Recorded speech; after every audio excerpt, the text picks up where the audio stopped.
Hello, ladies and gentlemen, and welcome to yet another edition of the Liberia History Channel on Focus on Liberia. My name is Dennis Jai, and we are broadcasting from Atlanta, Georgia. And call, please adjust your camera, your sideways. Tonight, we are happy to be here again with another edition of the Liberia History Channel. Tonight, we're going to continue our series on the presidents of Liberia. As the presidents of Liberia, we are having some issue there with Carl, the president of Liberia. And tonight, we're going to talk about President Daniel E. Howard. That's our friends at the Liberia History Guild call him the Lord of War. This is President Daniel E. Howard, or Toga Patu. He's the 16th president of Liberia. With me to discuss the 16th president of Liberia, Daniel E. Howard, I have my man Darius Jabari Lamb. Mr. Lamb, welcome to the show. Welcome. It's great to be back.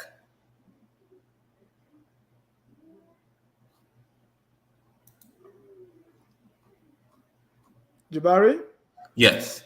Welcome to the show. How are you doing today? I'm doing well. It's great to be back. All right.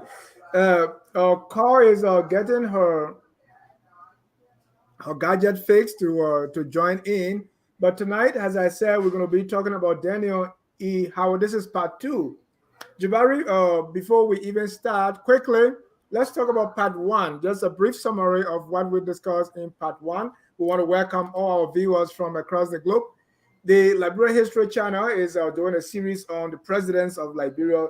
This is the 16th president, so we've been doing this for a while. Jabari, just give us a summary of what we discussed the last time we were here on Daniel E. Howard.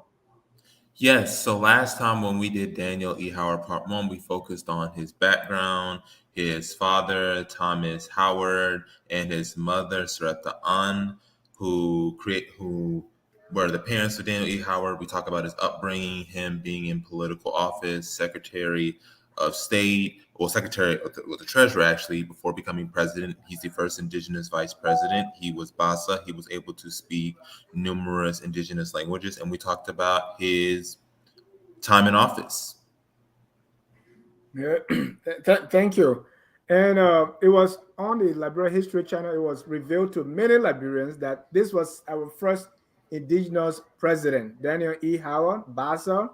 And besides Basa, he spoke Grebo and other Liberian languages. But Jabari, there has been other opinions saying this can be true. You mean Daniel E. Howard is a Basa man?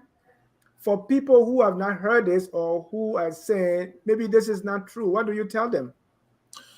Well, we can confirm that Daniel E. Howard was Basa, one, because his mother, Sarepta Ann, was Basa, but also based on the records of Thomas Howard. Now, there is another Thomas Howard, according to the 1845 census of immigrants and recaptured Africans, but that Thomas Howard is not the same as the Thomas Howard that is the father of Daniel E. Howard. They were two different Thomas Howards. And so the Thomas Howard that is related to Daniel E. Howard has no records in the list of immigrants and recaptured Africans. So we can confirm that Thomas Howard was indeed an indigenous man, and we can confirm that Sarepta Ann Howard was also an indigenous woman. So we can confirm that Daniel E. Howard was indeed an indigenous man, and particularly belonging to the Bassa people. Thank you. And this is from the records. How will you, without even, how will you tell somebody who is saying, how do you know this is Daniel E. Howard? First of all, you said because you don't find any records of his parents immigrating to Liberia. That's one. So, someone who is still kind of asking questions, how will you walk them through this research methodology that make you to arrive at the fact that Daniel E. Howard truly is or was a Bassa man? We can confirm this based on the historical accounts of Thomas Howard. So Thomas Howard was part of the True Whig Party. And if you look at primary sources from the 1880s, 1890s, he was able to rally a lot of indigenous constituents. So if he's rallying a lot of indigenous constituents, allowing for indigenous population to be more integrated within the government, that probably is a predicament of his background, that he comes from an indigenous background, considering that he had heavy emphasis on the indigenous population, indigenous advocacy, and for the indigenous population to be included within the government. Some may ask and say, how come this indigenous man was the chairman of the True Whig Party? I mean, how did he get there? So at the time when he was first coming into prominence with the True Whig Party, that you still had a couple of parties, mainly the Republican and the True Whig Party. Eventually, after, of course, Anthony W. Gardner, that's going to mark the True Whigs Party dominance in politics. From then on, the Republican Party is going to be practically irrelevant. You do have Edward Wilmot Blyden, who runs in 1884 against Hillary W. Johnson, who was a Republican, but he loses to Hillary R.W. Johnson, who was part of the True Whigs. So for Thomas W. Howard, the True Whig Party served as a mechanism and as a means for the population to be greater involved in politics. Thank you. And so I got asked these questions, and I wanted you to also clarify that. So I think while we wait for call, we can get into it. If you don't, if that's okay. That sounds good to me. All right. Now you take it away from me. Yes, so for this one, we're going to be talking about a couple of key issues. And the main one for this one is going to be the topics of Cooper, Lomax, and then we're going to be talking about World War One. Since Daniel E. Howard is president from 1912 to 1920, he's going to be in office during the entirety of the World War One and in post World War One with Nations and Treaty of Versailles.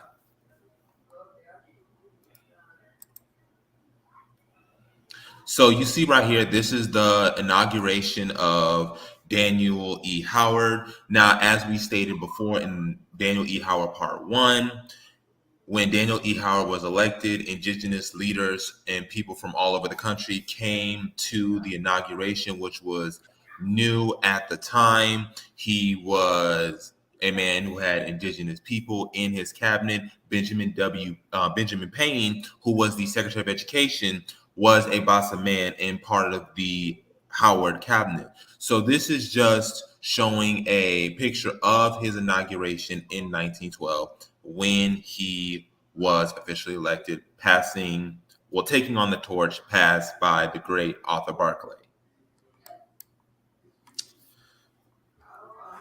So in 1906, Mr. Lomax, the Liberian commissioner of the French Frontier Force, was instructed to proceed to this point. He reached Conrad Lahoun in December and found Waladi, a town on Liberian territory, garrisoned by Sierra Leonean forces. In 1908, attempts had been made in Europe to settle difficulties pending with Great Britain, France. Mr. F.E.R. Johnson, a Liberian Secretary of State who had been sent to arrange these matters, found conditions threatening. In London, the British government stated that they believed the French were planning encroachment, that if Liberia lost territory to France, Great Britain would find it necessary to take new pieces of territory contingent to Sierra Leone in her own defense. So this is what we've talked about in previous presidential series is Liberia's territory has been constantly encroached upon. So in 1884, Liberia loses the Gallinas territory. In 1892, the Gallinas territory to Sierra Leone under Sir Havelock, that's the British. In 1892, they lose the Kavala River to France. And now we have a situation where they are trying to take more Liberian territory within the hinterland. And I want people to understand that the British and the French knew what they were doing. They knew what they were doing when they were attacking Samori Touré. They knew what they were doing when they were going into today Nimba, Lofa, and then the southern parts of Guinea, what we consider today Guinea, that used to be part of Liberia before that was taken away in the 1900s.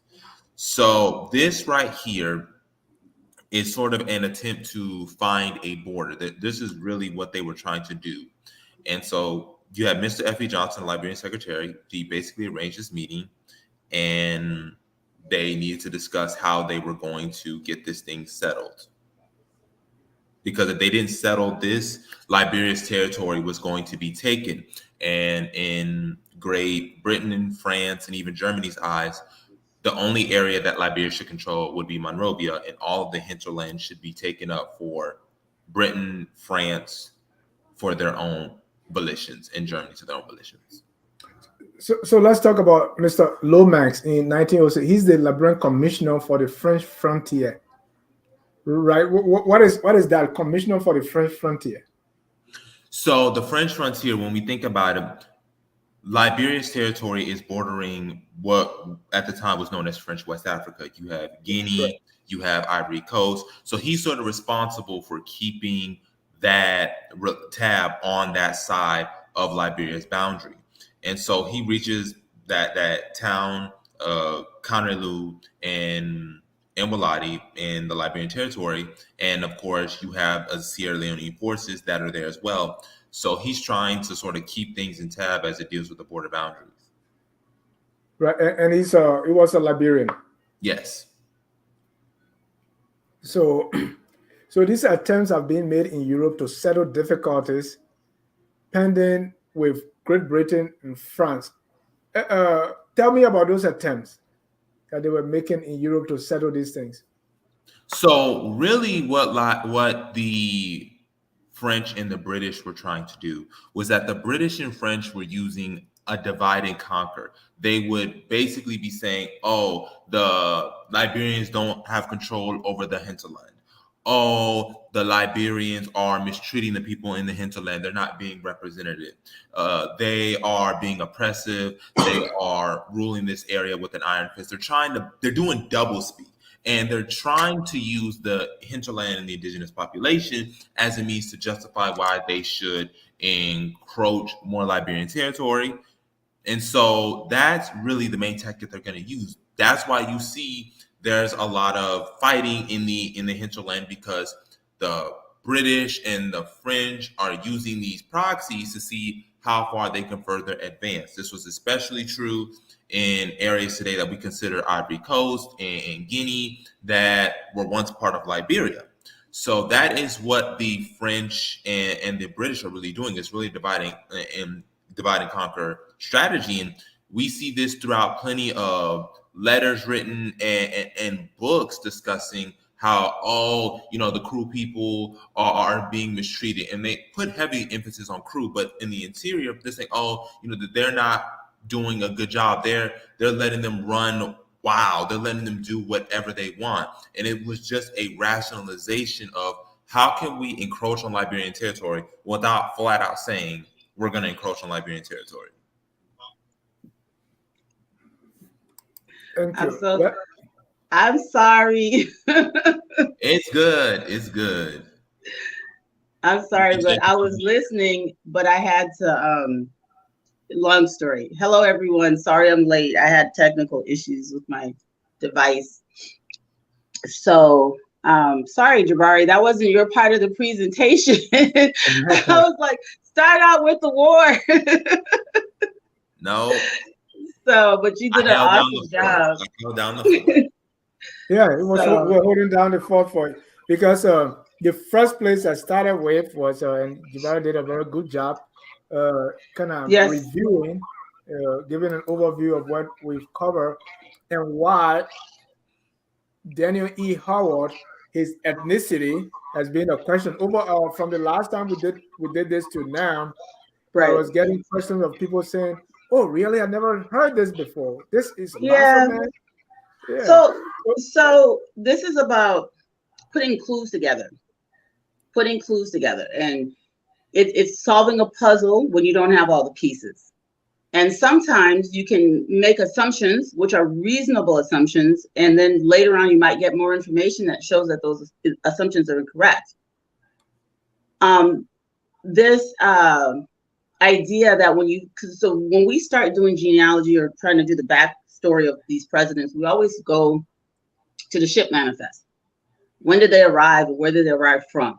Then you go back and you dig into their, if they were born free, it's a little bit more difficult, but if they were born slaves, it's much easier because there's more records. That's how we started, thinking that there was a Jacob Howard in 1832 that arrived to Liberia. We thought that was his grandfather. Reasonable. I think most people make that assumption. And then there was a son born Jacob had a son named Thomas, so that, maybe this is his father. The problem is there's more than one Thomas Howard. And so we try to make sure, how do we prove that this Thomas Howard, son of Jacob, is the father of Daniel? Because it's not enough to just assume because somebody's named Tom Howard. We find out, oh my gosh, there's multiple Thomas Howards. In fact, there's a native boy around 1840 who's a student whose name is Tom Howard. He's Bassa. And they describe him as being very studious, very intelligent, and blah, blah, blah. So like, okay, so what else do we have? Which one of these Thomas Howards are his father? And we don't want to make an assumption just because other people, researchers, have drawn this conclusion doesn't mean that it's necessarily so. We want to make sure that we go backtrack and make sure that we also are convinced that it's so. It turns out that Daniel's father and the other Thomas Howard were not the same person. Daniel's father spoke 3 indigenous languages, Bassa, Grebo, and Kru. Daniel's father was not the same Thomas Howard. Daniel's father died in 1901. The other Thomas Howard went on and accomplished great things. So we can do another episode about that, but we really wanted to focus on this show right now. What I've noticed is other researchers have merged the biography of the two Thomas Howards and attributed things to Daniel's father that may not have necessarily been the same person.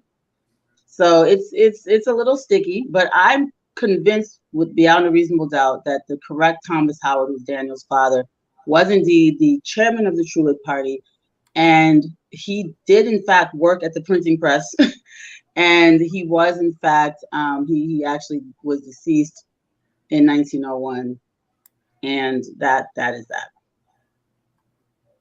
And that leads up to Toga.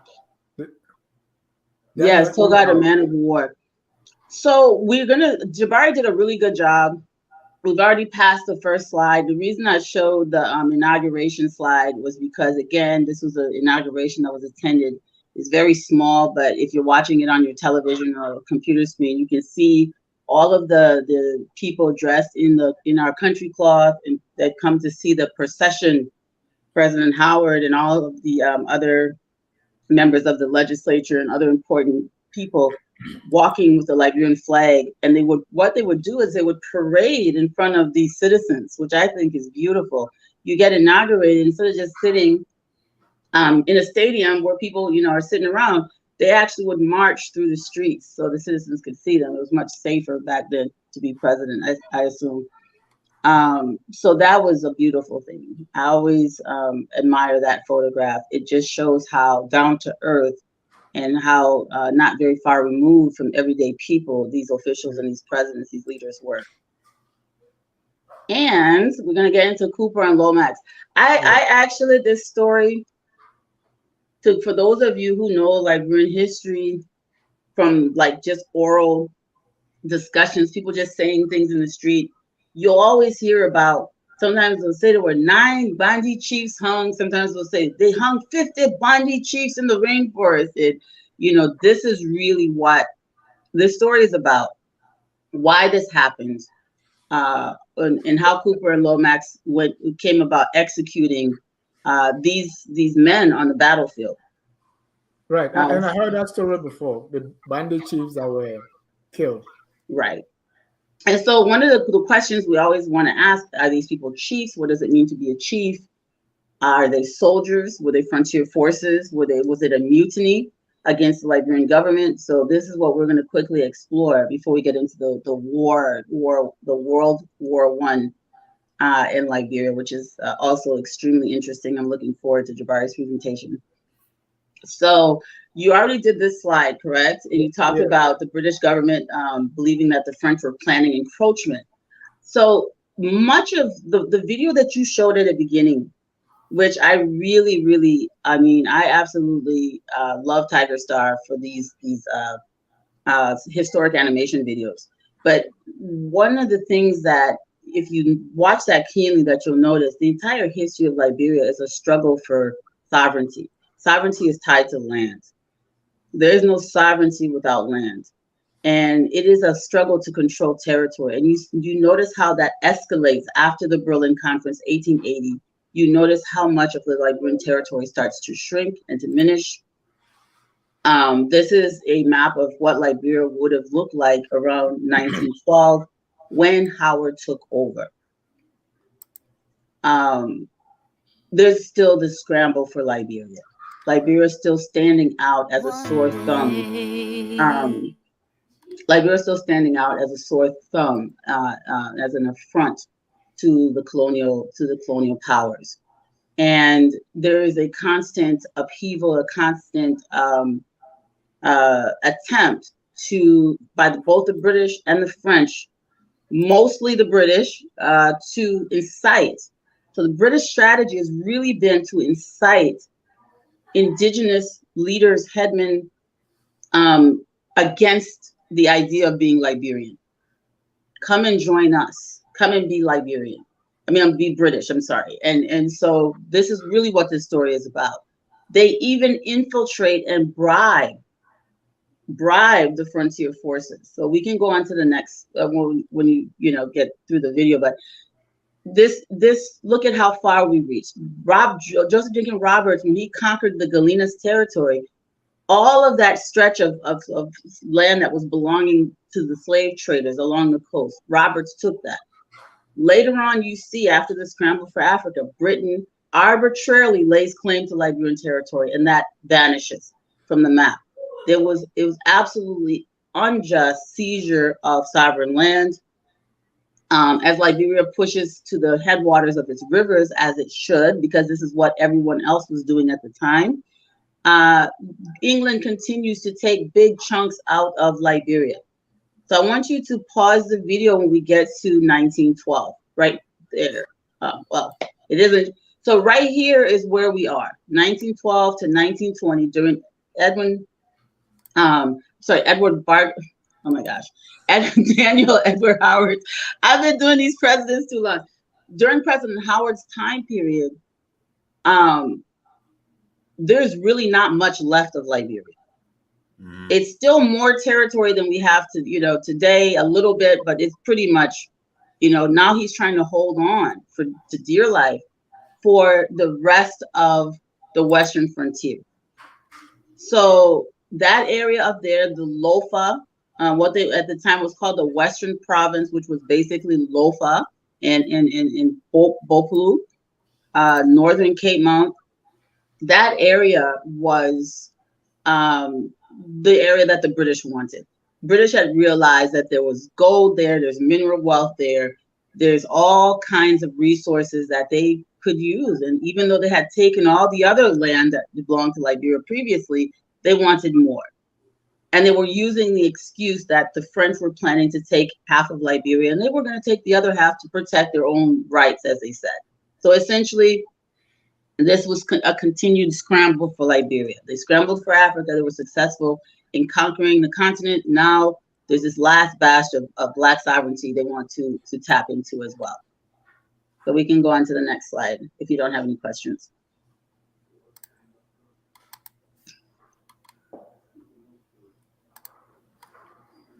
So I have a letter on the right, and then I kind of took the excerpt out, the part so it's easier to read, but this is an actual copy of the letter that was written on March 28, 1912. And it reads, go ahead. Honorable M.Y.H. Parks, His Britannic Majesty's Acting Consul General. Sir, I have the honor to acknowledge the receipt of your dispatch number 17 of the 33rd of March, which reached me yesterday on my return from the river. In reply, I most respectfully beg to state that immediately after our conversation on Saturday, the 23rd, I cabled the third recall of Mrs. Lomax, Cooper, Morris, and Secretary Singh, has per copy shown you. I have further to state, as you have seen from the answers of Mrs. Lomax and Cooper bearing date of January 27, that long before any charges or complaints were alleged by His Majesty's government, I recall these officials because I felt that they were not the proper persons to carry out my policy. I am indeed sorry that the actions of the Liberian officials have so far incensed His Majesty's government as to cause them to decide upon the course they have.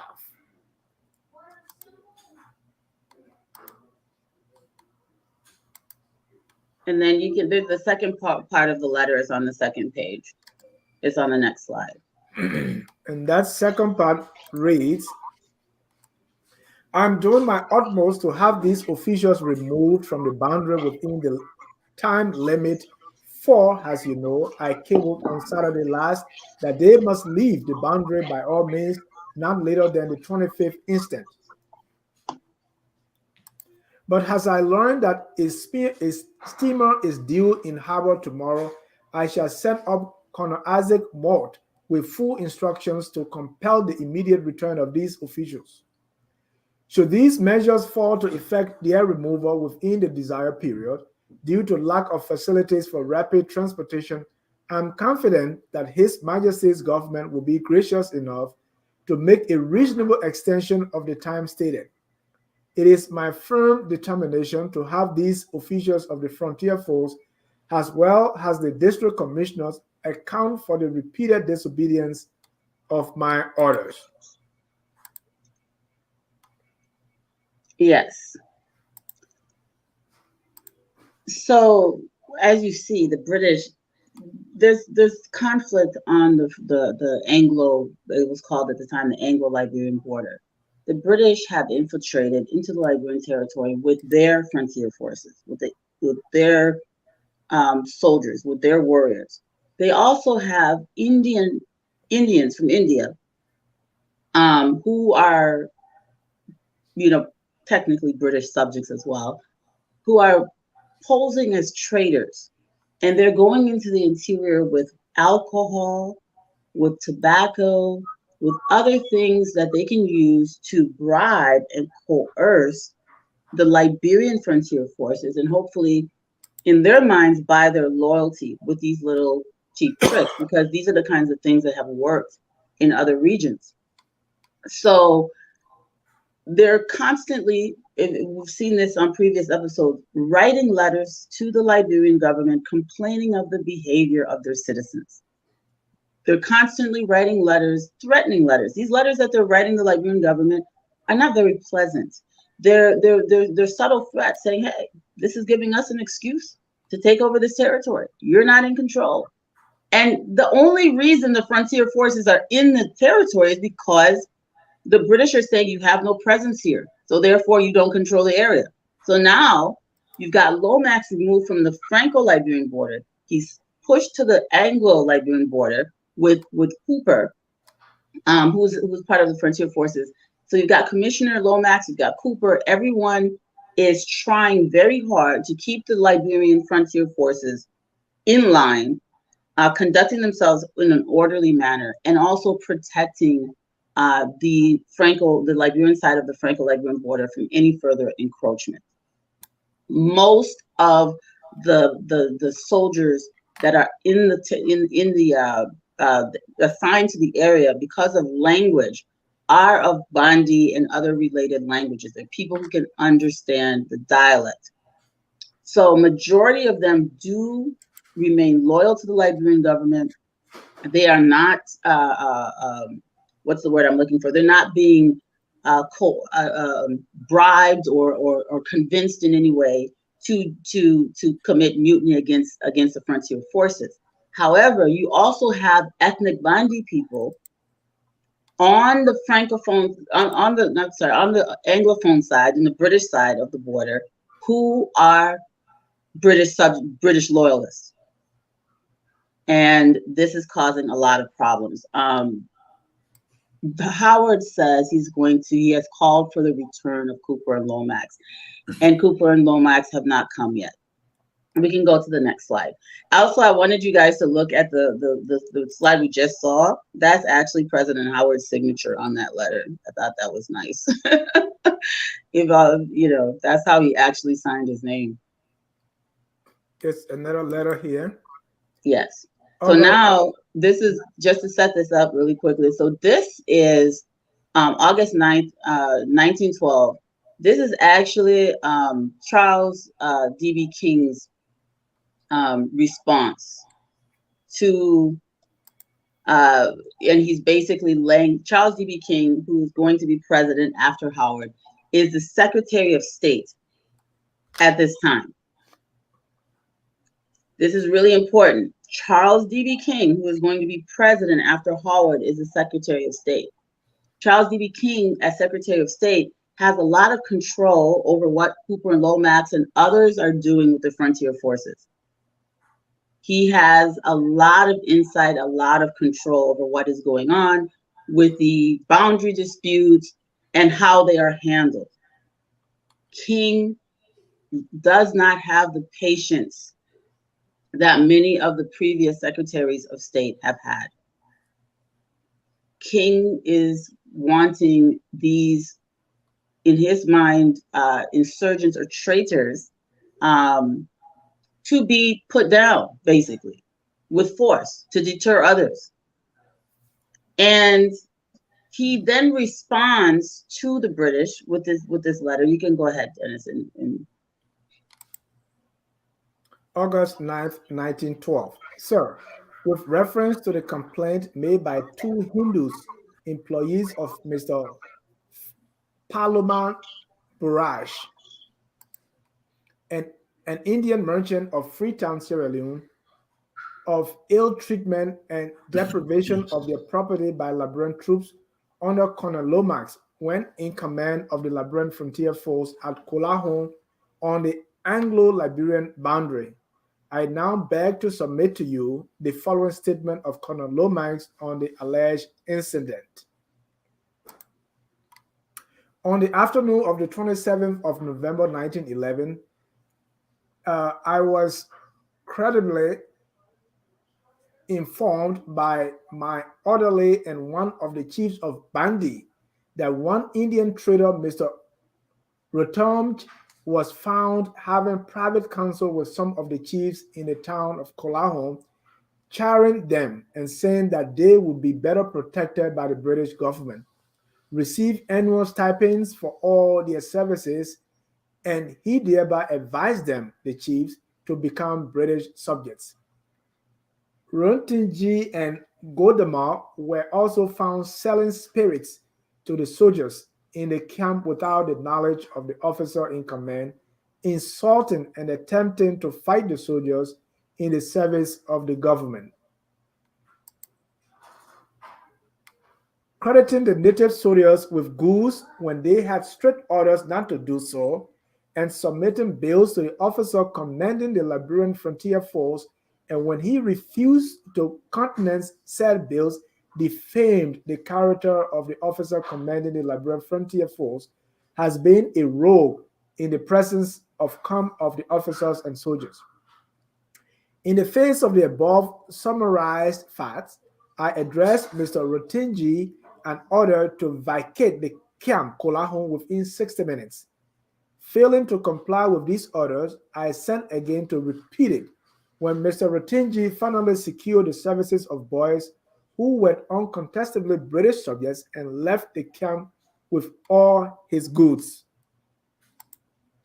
Subsequently, I received information to the effect that these Indians had returned to the British protectorate with news of their goods being plundered by Liberian soldiers. This I most respectfully deny and stand prepared to prove that there were no Liberian soldiers employed in the transportation of Mr. Rotinji's goods and effects from Kolahon across the boundary. The transportation was made by camp followers who were British subjects from the Sierra Leone Protectorate seeking jobs at Kolahon. I'm prepared to give Your Excellency any further explanation that might be required on this matter.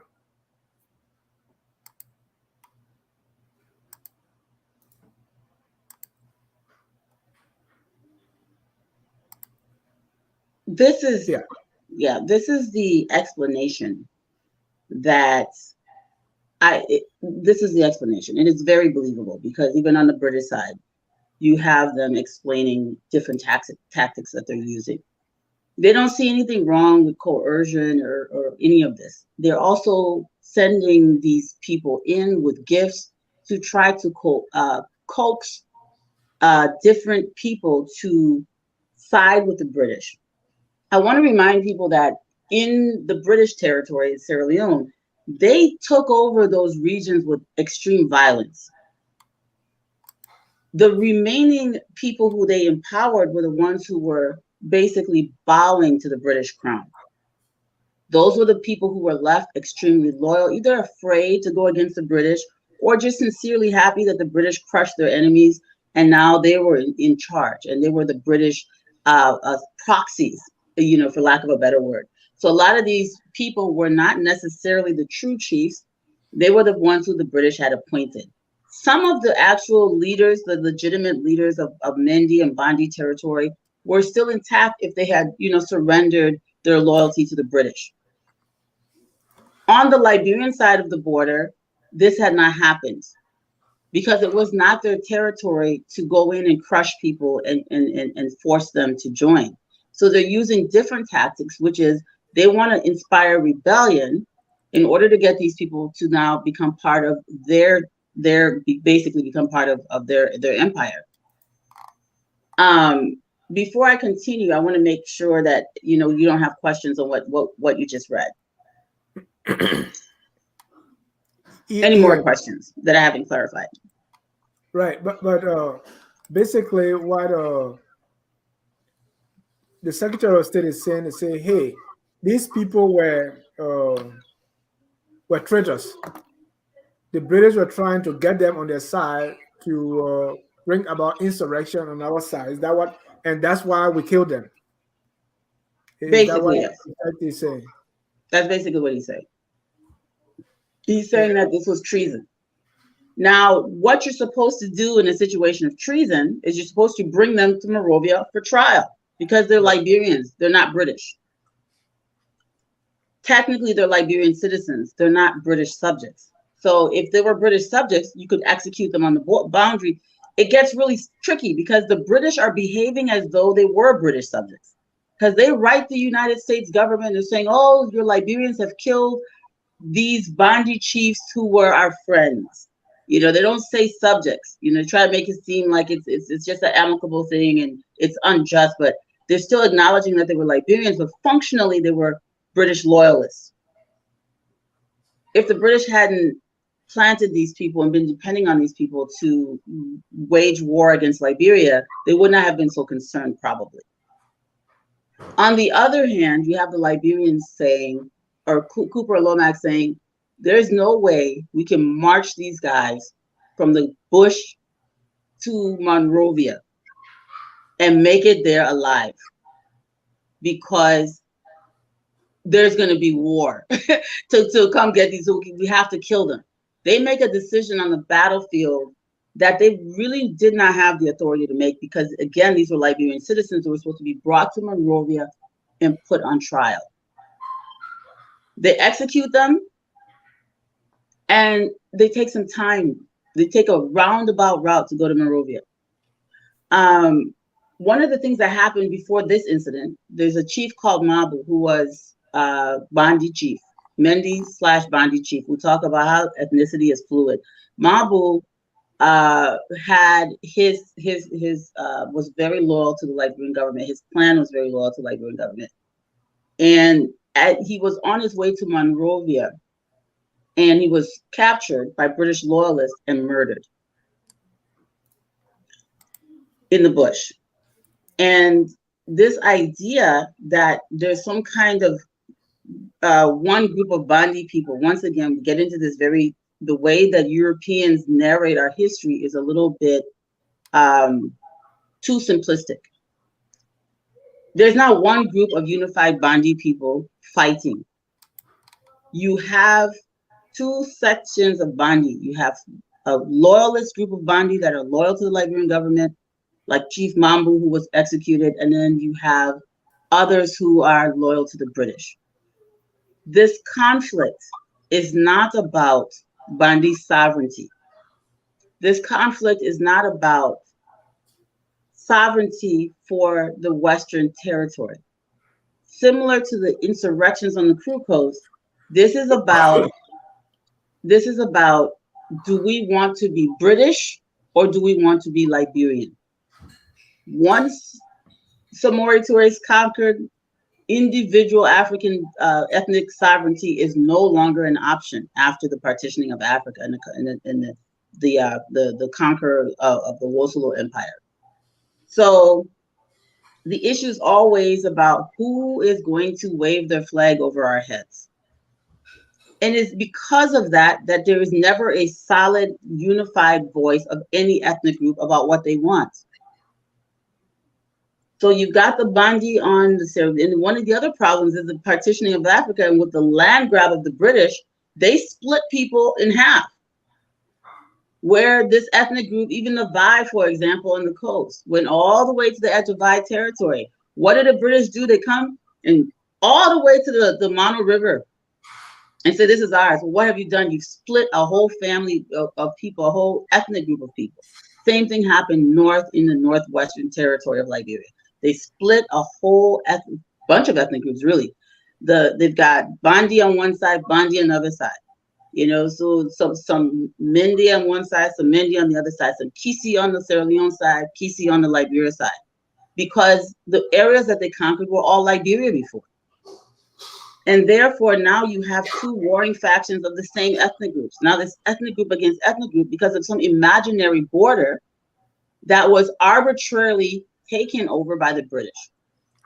The goal the entire time was for the British to take over all of the ethnic continuity. What does that mean? They wanted to make sure that they pushed their influence to the edge of the Bandi territory, which is in Liberia, to the edge of the Vai territory, which is in Liberia, to the edge of the Kisi territory, which is in Liberia. So they wanted to take over Kolaun, Vaun, all of these places that have ethnic relatives in Liberia. They wanted to also, in Sierra Leone, they wanted to also conquer those areas in Liberia. Any questions on this so far? Right. I still going back to the government explanation. Mm-hmm. I'm using my well, I grew up under the presidency of Samuel Doe, where fake coups were commonplace. And is there any evidence that what Charles Dillig, the Secretary of State, wrote is true, or what are some of the facts that will corroborate that these people were indeed traitors? The murder of Chief Mabu. Okay. They also committed a mutiny where they killed Liberian Frontier Forces. In fact, what the catalyst for what caused the execution was the mutiny. So you had people within the Frontier Forces posing as Liberian Frontier Forces, but they were really British soldiers wearing Liberian uniform. And they led the Frontier Forces to slaughter. So in response to this, instead of once the Liberian Frontier Forces were able to gain control, instead of now we have control, we're going to arrest the ringleaders and take them to Monrovia, they executed the ringleaders on the battlefield and treated them as foreign soldiers as opposed to treating them like their own. And because of that, Lomax and Cooper were recalled. Yes, and they ended up going and they had to stand trial. What was their charges? Okay, they were recalled for. I mean, because they did not have the authority to. So when you're in war, there were certain rules that the Frontier Forces had to abide by. And when you have these kinds of situations, if you are able to capture these people alive, you're supposed to then bring them for them to stand trial. This had been the practice during Barclay's time. When they captured the insurgents, they would try them, convict them, and then if they needed to be executed, they would be executed. In this particular case, they had no trial. They were executed on the battlefield. And their argument was they had no choice but to execute them on the battlefield because they had led them into slaughter. They regained control.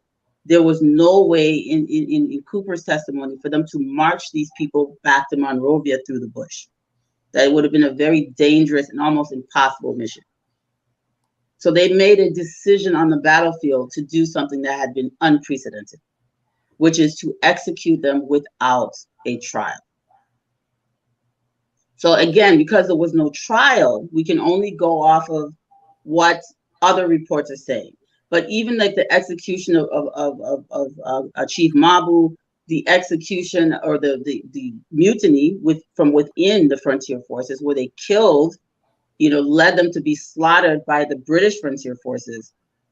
The question becomes, were they actually Liberians or were they British subjects? And that was the whole reason when Lomax and Cooper went to trial. It was not possible to establish if these men were Liberians or if they were British subjects, because of the fact that they were, for one, fighting against Liberia. Secondly, they led the Liberians to be slaughtered by the British. And then right after this happens, the British government jumps in their defense and starts asking the United States to help them get Cooper and Lomax so that they can bring Cooper and Lomax to justice. So now the British are the ones who are more offended than anyone. So it's because of the actions of the British government right after this happens that when Cooper and Lomax stand trial, they're able to beat the case, mostly because of the British, their own incompetence. They basically reported themselves. Had the British not been so eager to grab Cooper and Lomax in retaliation, they may have been able to not absolve themselves of any wrongdoing. But it was very clear from the action of the British that these people who were executed were British subjects. So this is a separate slide. So before we get to this slide, or we can keep it there, but are there any other questions? And then did you see on the previous slide, the signature of Charles D.B. King? Yeah. And so I like looking at their handwriting. I don't know if you guys, if this is a big deal for you, it's a big deal for me. That's CDB King's signature. He signed his name, always CDB King. I mean, his signature is pretty. So Lomax and Cooper were Americans. Liberians. So they were recalled to Monrovia to stand trial. Yes. Okay. And what became of them after the trial? Set free? They were okay. So maybe I spoke too fast. So they went to trial in Monrovia, and again, because of the way the British conducted themselves, right, mostly, and then which basically corroborated their testimony. The British inadvertently corroborated the testimony of Cooper and Lomax. So they were found not guilty because they would have been guilty had these been Liberians, but because of the behavior of the British, it was determined that they were British subjects. Not Liberian citizens who were British loyalists, but British subjects. Mostly because of the conduct of the British. Immediately after because the thing is, if they killed their own citizens, why were the British so involved? You're right. Writing to America and doing all this stuff, because the British have promised these people so much. Mm-hmm. One of the things I wanted to also say is the British had been over there trying to bribe. They had been over there trying to coerce and say, okay, if you can push this back, we're going to give you power. We're going to give you, they're always promising power. They're always promising wealth. They're always saying, oh, once you get rid of the Liberians in this area, if we gain this territory, you will be our proxies in this territory. You will have absolute power. You will be the ones collecting that tax for us, and you can keep as much of it for yourself. You only need to give us this. And, a lot of these guys were unscrupulous. Oh, this is wonderful. So because they had made these promises, and the British had also told them, set this whole thing up. You lead these guys to slaughter, we'll conquer the place. But fortunately, there were enough Frontier Force soldiers who did not go along with the scheme. They were able to overpower the British Frontier Forces and also then capture these leaders, the leaders of the insurgency. Now, the British, because they had promised rewards for this treachery, and they were not able to protect them, in fact, they were killed, they are now receiving pressure from their followers saying, hey, you told us to do this, and now our people have been killed. You are supposed to be these mighty British, these mighty white men. How did you allow our people to die on battle for you? And so they're under this pressure. There's all kinds of upheaval on the British side. So they're writing the United States government. They're writing the Liberian government. They're frantically trying to get Cooper and Lomax put to justice. Cooper and Lomax then were in hiding for a while, actually. They then get word, come back to Monrovia. You're going to have a trial. You got to face what you've done. I mean, there's pressure from the U.S. government. There's pressure from Britain, because Britain is saying, oh, these people killed their chiefs. But really, their letters were mostly the reason, the catalyst for Cooper and Lomax to be found not guilty of actually killing Liberians on the battlefield, but killing enemy combatants is what they were determined to have been. Because the British were weeping louder than the bereaved. Yes. They were determined to be enemy combatants. So that ends the Western frontier story. This photo is actually from 1926. Harvard expedition took this photo in 1926, September 28th. The story that the Harvard expedition team was told by the commissioner at what was called Tapata. Now, Tapata district is at the time was not necessarily a city of Tapata. The whole area, which was Sani Polido, so all those places were called Tapata district. So it encompassed a huge area, not just the modern Tapata district. So anytime you see Tapata district in this time period before the annexation of full annexation of Nimba County, Lofa, Bong, and Grandview, when they say Tapata district, they're roughly talking about Nimba. And this is mostly what is the Mono settlement, though it's called Tapata district. The story goes that these men who are chained, these prisoners, are leopard men. So in 1926, this is 6 years after Daniel Howard's presidency, and 12 years. So this happened in 1914. So 12 years after these men have been arrested, when these guys go to the Nimba area of Liberia, the North Central Territory, what they call Tapata district at the time, they find these men chained, these prisoners, and they're made to do hard labor. They're not being fed very well. They're emaciated. And so they're saying that these are leopard men. Well, this isn't true. I know this isn't true because the Leopard Society is something that was introduced to Liberia and Sierra Leone through the mass migration of people from Owaida, Dahomey, and that area, from the Niger Delta region. This is not, so if you study the Leopard Society, it's from modern day Benin, Nigeria, and maybe, going into Western Cameroon. Because of the number of recaptured Africans that were sold by the Dahomey Empire, a lot of their cultural practices were transplanted to Liberia and Sierra Leone. So you have Togo, no leopard society. Ivory Coast, no leopard society. Ghana, no leopard society. Guinea, no leopard society. Sierra Leone, Liberia, leopard society. This is very evident that this is an implant or transplantation of a foreign culture to the coastal and settled areas where the recaptured Africans gathered. Now, when I was reading the notes for the Harvard expedition team, I said, what kind of leopard society will be in the interior that has not been penetrated by these Congos yet, from Owada and all these other empires? Not possible. These people didn't do, this is not their culture. This is an absolute foreign culture. So what really did these men do? If they're accusing them of being leopard men, are they just telling the Harvard expedition team this because they don't want to tell the truth about who these men are? I want you to go back to the picture, please. Right. And who is telling the Harvard expedition team that these are the Liberian officials at Tapata, the people who are holding them in prison, the people who have them as prisoners, right? So these are clearly prisoners. They're saying the Harvard guys are like, hey, what did these guys do?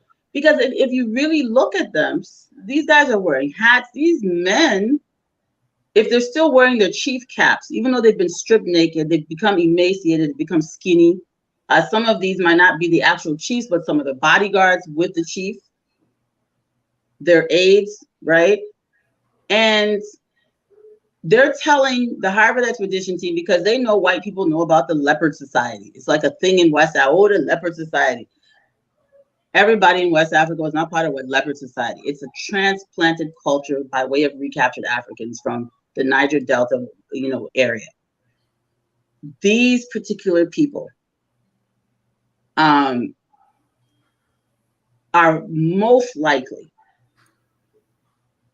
the imprisoned leaders that had to be hewed down to make way for annexation. Those who were not murdered or killed in combat were captured and imprisoned. And if you look at their faces, some of the younger ones are likely their bodyguards, because when they were captured, it says they were imprisoned. And I always said, where did they imprison them? I always thought, oh, they just killed them, they're lying. Where would they imprison them in the rainforest? Well, clearly they found a way to imprison them in the rainforest, because 12 years later, Harvard expedition team comes and here they are. Because I always assumed that they were just killed and they were just saying that they were in prison, because I didn't think that there were any prisons in this part of the territory. But they built prisons for them and they did keep them. And 12 years later, they're still alive and they look like they've been through hell. They're no longer wearing their noble gowns that they would have worn when they were free, the big country cloth gowns. And when the people come from Harvard expedition, who are these men? What crime did they commit? Because a lot of them look very, I mean, if you can zoom the pictures, some of them you can look in their faces and tell that these guys are not just, you know, vagabonds. Some of these people look like warriors. Some of them are older, look more wise. Probably those are the big trees and their bodyguards, the survivors.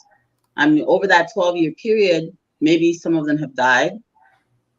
But this idea that 12 years after the penetration in this part of the world, that they just grabbed all these leopard men is absurd. I don't accept that explanation, because there's just no evidence of it. What there is evidence of was the hewing down of these traditional trees, these political giants in the forest that were trying to prevent the annexation. And not only prevent the annexation, but also responsible for a lot of the rolling wars that Suakoko was trying to prevent.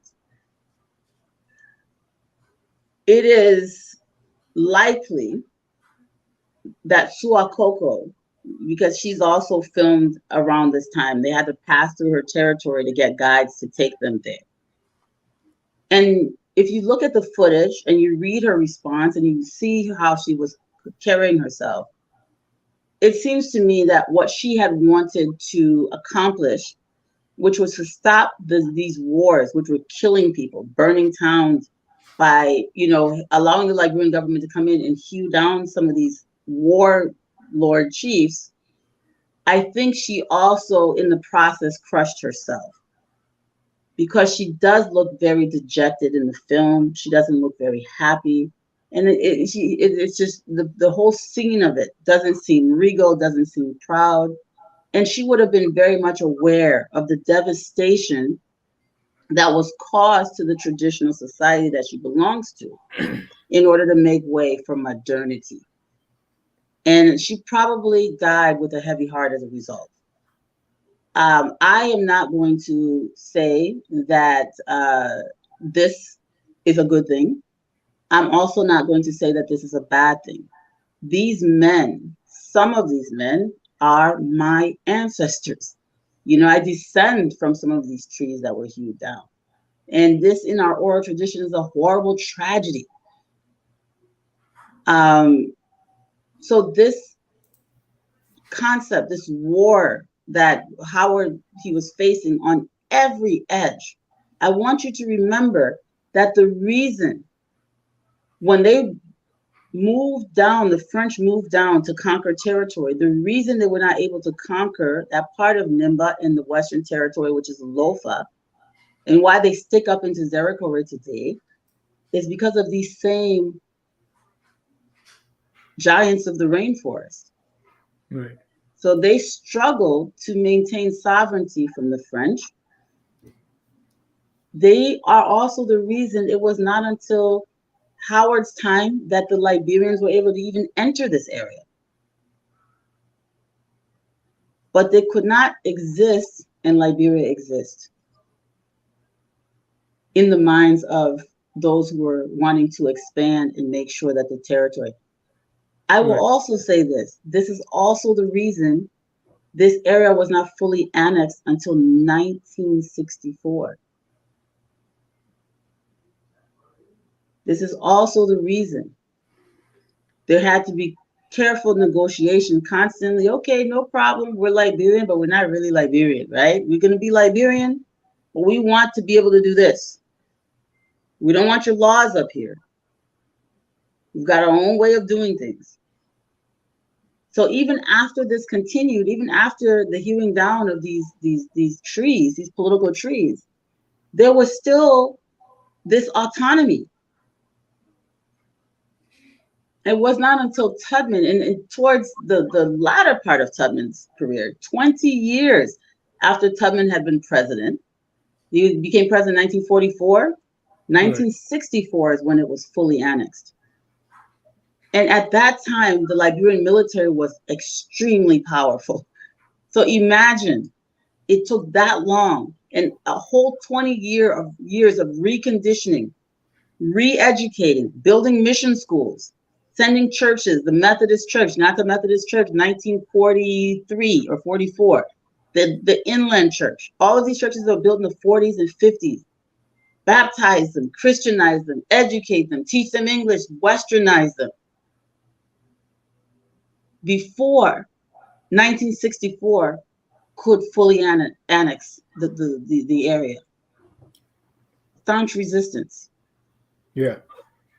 So just to set the stage a little more is because in our previous episode we talked about the wars and how Swakoko or Chief Swakoko allowed or called in the Liberian government, this time under President Howard, to go in through force to annex some of these areas. And you were saying these are some of the men probably that were conquered and imprisoned. And because of that, they lied and said these were leper men, if in fact they were the giants, the warriors that were conquered and imprisoned and lied upon as leper men just to probably save face from the Harvard expedition team because these are white people who went in the area. Oh, sorry about that. It was. Yeah, so I think it's a lie. I don't have any way to prove that it's a lie, but just again, deductive reasoning. I think that that calling them leopard men culturally makes no sense unless they're going to tell me that these are Congos and others. They marched from the coast, carried deep into the rainforest to imprison. There's no evidence that ever happened in Liberia. Yeah. So we do talk about leopard men and all this kind of stuff. And then they say high men and all this other kind of stuff. But that really is not the tradition. And yes, were these guys probably these warriors that were arrested with these big trees? Were they killers? Hell yes, they were killers. These were warriors. These people were fighting wars. Were they leopard men? Were they ritualistically dressing up as, all the things that the leopards did? That's not their culture. That's not who they are. And so calling them leopard men, was it because they were warriors and they just wanted to say for them to be able to understand? I don't know if it's about really, it could be saving face or it could just be, this is language they understand. These are bad guys. These are leopard men is what I was thinking more so than saving face was because you think these guys care about a bunch of black guys in chains. They have pregnant women carrying their loads. They have pregnant black women carrying their loads. So they could care less about these people being in chains. So I don't really know if saving face is the correct language, but I think it was more about using language that they thought the white guys would understand because everybody in the Western world at this time period, 1920s, knew about the leopard men of West Africa. So I think that was more of it. But again, it's just deductive reasoning. Let's go to the next slide. So this is going to wrap up. I just wanted to show the turmoil. This is a picture that was actually taken in 1912 in Monrovia. The swamps there, I don't know if this is like Congo Town, but it looks really familiar, especially the swamp in the background there. It could also be, right behind the University of Liberia on Bypass. You know how right now it's like a whole shanty town. There's a bunch of construction, and then you got the swamps behind it. That's what this area looks like. You can see the mango trees or plum trees, as we call them in Liberia, and the thick vegetation. The economy, Howard had borrowed $5 million to try to reboost the economy. He was trying to build some infrastructure, because again, economic embargoes were really, really destroying Liberia. Howard was successful in securing a non-predatory $5 million loan. It's not the kind of loan they were trying to give when Howard was because he was a secretary, he understood finances from his past positions. So he was able to secure a very decent loan and pay it back in full during his term. He didn't pass it on to King. So he borrowed $5 million to try to vamp up Liberia, build the road that, later on came. He started that process during his time, that ended up continuing until the 1920s. But Howard was able to not only secure the loan at a reasonable interest rate, but he was able to pay it back in full as agreed. And just to give testament to his understanding of finances and what Liberia was capable of doing and not capable of doing, not borrowing money that he did not have the ability to repay as a country, as a government, I think is commendable. In this modern time, most people don't even have the ability to do that. So he deserves serious kudos for that. And that wraps up my presentation about the internal warfare and strife. And again, Daniel Howard is the Togar. He is the Togar. He's the man of war of all the presidents. He fought wars continuously. Probably the only other president we had that really fought like him would be Taylor, would be Charles Taylor.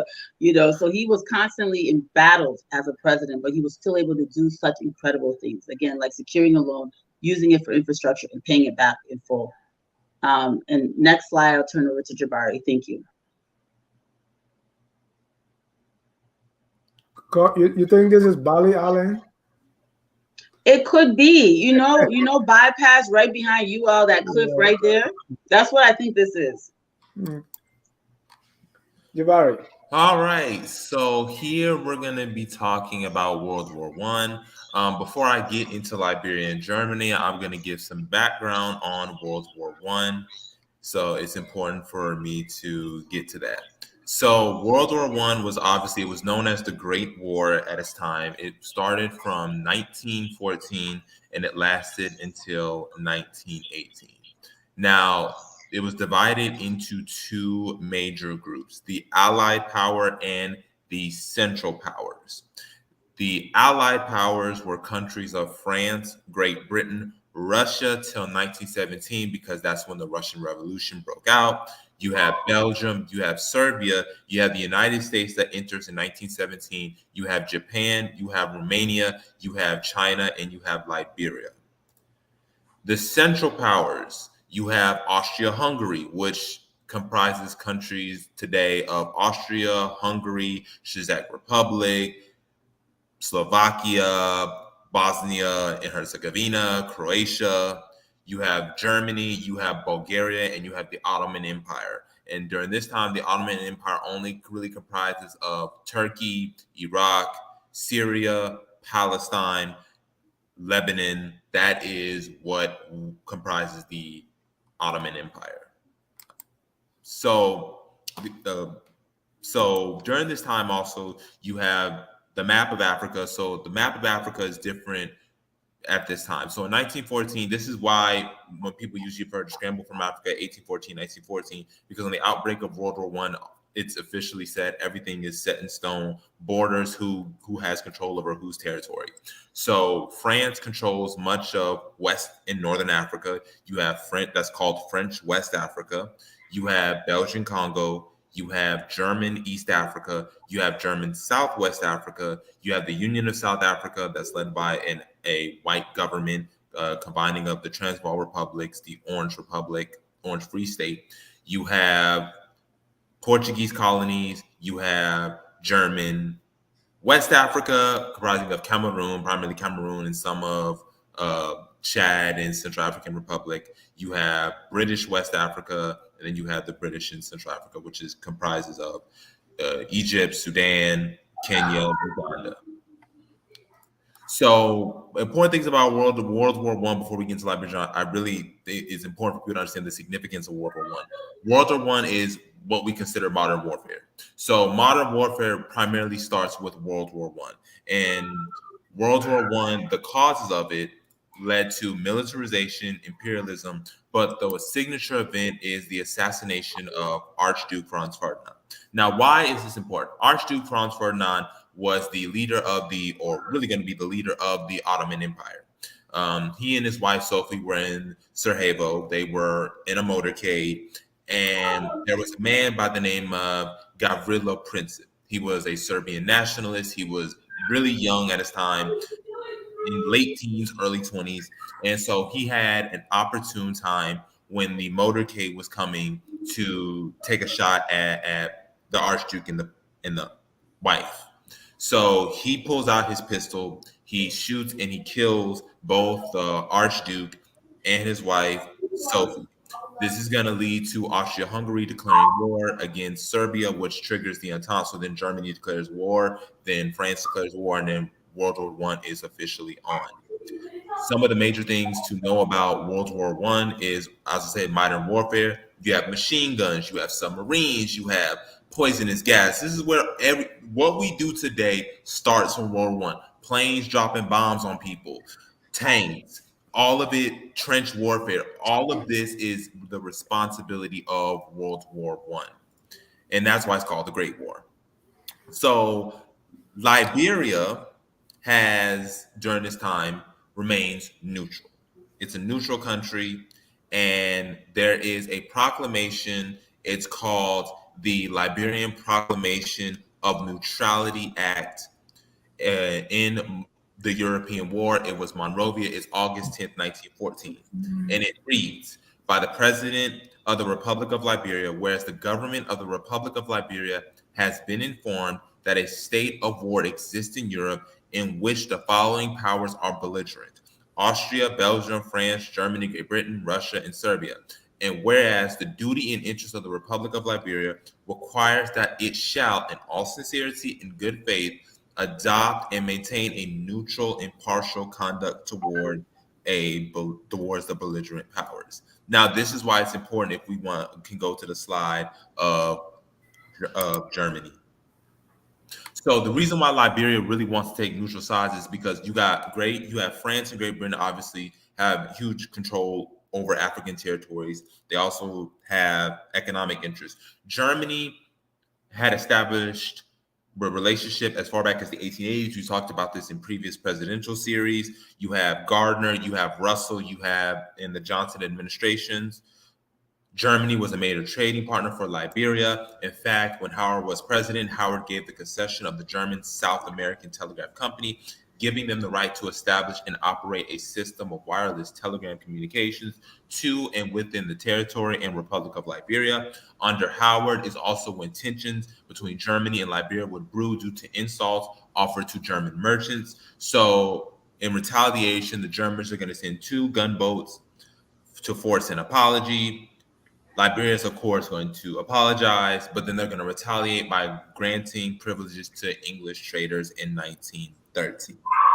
Now, Germany had sent a submarine during the time before they struck the city, so Germany has a strong presence here. Also, Germany wanted territory in Liberia as well to go with the French and the British, because the Germans viewed Liberia as being the only influence in West Africa. Outside of Liberia, the only place they have at the time was Cameroon and in Southwest Africa. So Liberia is an important geopolitical strategic point. So here are some sources that, here actually are African black fighters fighting in World War One.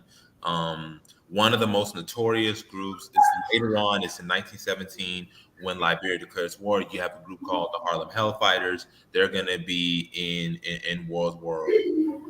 But most of the black people, especially from the States, are going to be doing menial jobs. They're not going to be the major generals and stuff dictating the war. They're just chefs, cooks, menial jobs, not strategic, or you could say of the significant jobs like an infantryman compared to what white troops were. Although black troops saw this as an opportunity to express their patriotism or to express that, they deserve equal citizenship. So that is basically what that is. So here are some sources. The Britannical Yearbook, Hugh Chisholm. That's where in there it gives Howard giving the concession for the German South American Telegraph. You have the Glasgow Herald, which the Glasgow Herald I'm going to read. It's going to be August. It's 1913, and it says Germany and Liberia crushing defeat of African natives. Reuters agency understands that according to an official telegram, the Liberian troops under Major Ballard inflicted a crushing defeat on January 27 upon the natives upon recession. Action abroad about the dispatch of German warships to Liberia. Major Ballard's forces had 8 killed and 15 wounded. The arrival of Monrovia of the German gunboats Panther and Eber and the subsequent appearances of Christmas Day of the German steamer Bremen created a good deal of excitement owing to the reports having reached Liberia that a section of the German press had advocated the annexation of the Republic as the only means of putting an end to outrages on German subjects. Subsequently, the German government telegraphed demanding the dismissal of a Liberian officer for insulting a German petty officer who had landed at the River Cess from the squadron. The Liberian government agreed to this course, and in the middle of January, the warship left. The intelligence that had reached London from Monrovia shows that the reports sent to Berlin of the danger to German subjects were greatly exaggerated by German traders. The British and French governments also received news of disturbances, but were informed that their interests were not endangered. So they have been taken from the delimitation of the British-Liberian boundary. Liberia will be represented by the American commissioner who will work with the British officer. So that is important because, again, it shows that Germany has been influential in the region. It's used military force before. And so that is important to distinguish. So and the next one is going to be Liberia is going to sever relations with Germany. That was the official U.S. bulletin. And that basically states that there's going to be nothing, that they're not going to sever relations. They're going to basically sever diplomatic ties. And that's what's going to lead to the bombing of Monrovia that the Lewiston Daily Sun, April 9th, 1918 does. And then you have the treaty with Germany by Allies and Associated Powers, 1919. That basically states that this is after World War I is over. So the United States enters 1917. In 1918, you have the armistice. That's why we have Veterans Day. In 1918, that's when Germany surrenders. That marks the end of the Great War. And you have it was called the Treaty of Versailles. And so in one of the sections, it reads the following. You have Germany renounces all rights and privileges arising from the arrangements of 1911 and 1912 regarding Liberia, and particularly the right to nominate a German receiver of customs in Liberia. She further renounces all claims to participate in any measures whatsoever which may be adopted for the rehabilitation of Liberia. Germany recognizes all the treaties and arrangements between her and Liberia terminated as of August 4th, 1917, and the property rights and interests of Germans in Liberia shall be dealt with in accordance with Part 10 of the economic clauses of the present treaty. So I want people to understand, if anything, is that World War I is really that what we've said over and over again of the cat and mouse. It's the cat and mouse because, again, you have a choice. You can either side with with the Allied, or you can go with the Central Powers. Most countries were, well, they weren't under British colonial rule, were neutral. So you had most countries in South America were neutral. You had Liberia was neutral until 1917 before it declared war on Germany. You have some European countries like Sweden, Switzerland that were neutral, although they may be more lenient towards the Allied powers. But this is when this is when Liberia has to deal with the realities of modern warfare, and when you don't have protection of your sea, you don't have a navy, so your submarines can virtually come in at will. They bomb the city, they bomb Monrovia, and that's really, I would say, the first time that Liberia was bombed, its capital city was bombed before. So, yeah, that's really the significance of World War I as it pertains to Liberia. And World War I is important because World War I's aftermath is what leads to the Garvey movement. World War I plays a huge factor when veterans come back home. And so when we get into King and the UNIA, it's going to be in large part due to World War I and the factory jobs and people migrating north. So World War I is really that last stop before we get full into the UNIA and Garvey and King. So that is important as well. And also, that's also why you have the issues in the 1920s because of Germany losing its colonial possessions in Africa. And this is when the French are at the height. So that's pretty much it for as it pertains to World War I.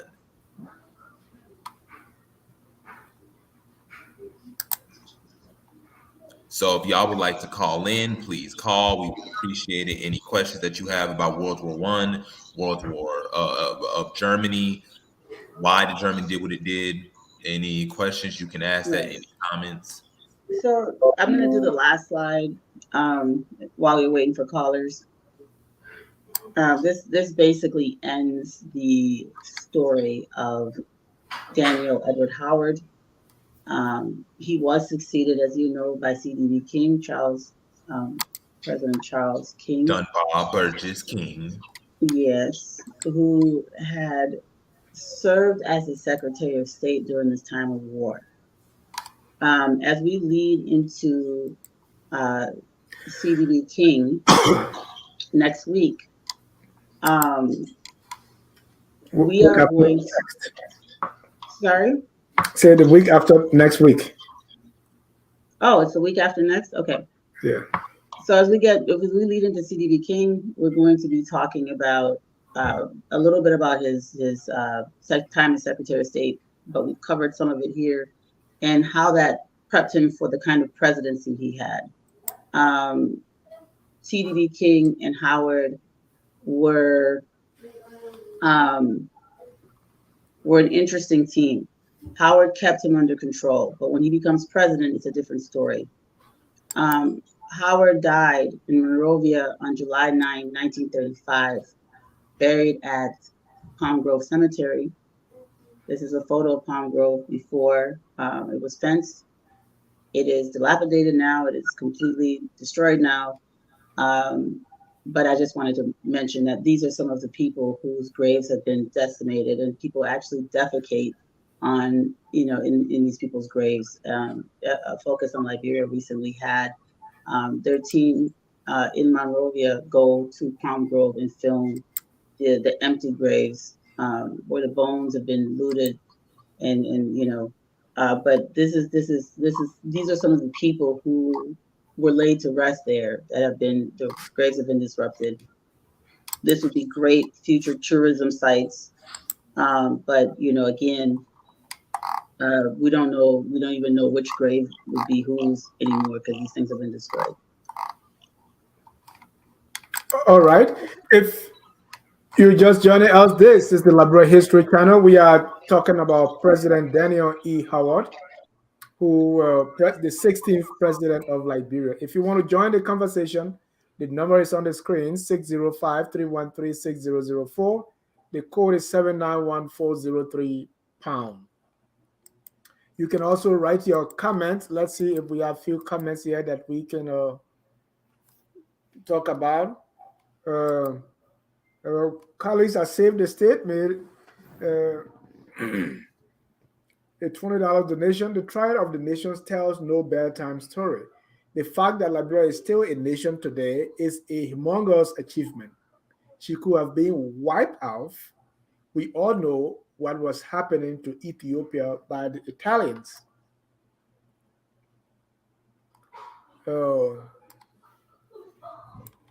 Jimmy Eastman said Britain and France exhibited extreme brutality during the scramble for Africa.